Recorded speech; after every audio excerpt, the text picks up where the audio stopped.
Louis XIII, dit le Juste, né en 1601, devient roi de France entre 1610 et 1643.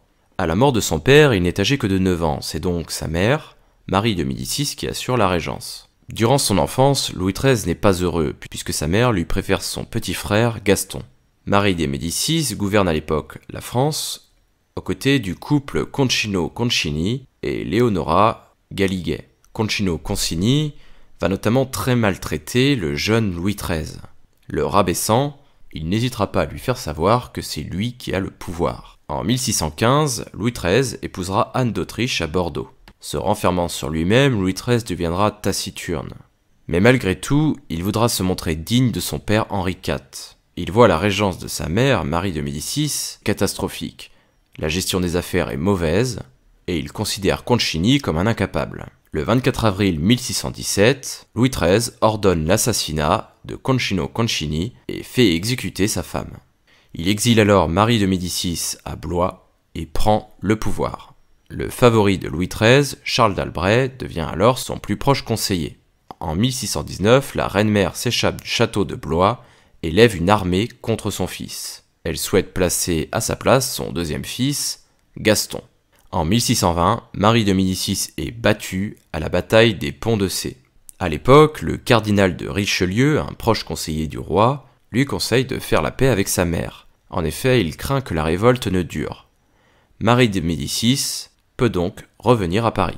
De 1620 à 1628, Louis XIII mènera une politique de rétablissement de l'autorité militaire de l'État. Il veut à l'époque redorer l'image royale. Il mènera une première campagne contre les protestants en 1621, va prendre Saint-Jean-d'Angély, mais échoue devant Montauban, en grande partie à cause de Charles d'Albret, s'avérant incompétent. Celui-ci meurt la même année. Le 10 novembre 1630, lors de la journée des dupes, Louis XIII va définitivement écarter sa mère Marie de Médicis.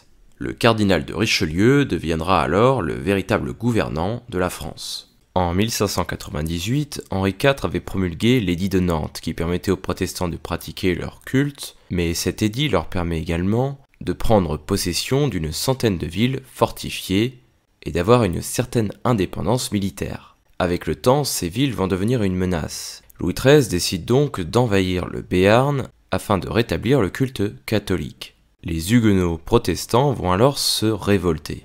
Leur siège se situe à l'époque à La Rochelle, et ils sont dirigés par Benjamin et Henri de Rohan. En 1622, Louis XIII va réussir à récupérer le Poitou, mais pas les territoires au sud de La Rochelle. En 1624, les Huguenots réussissent à prendre l'île d'Oléron et l'île de Ré.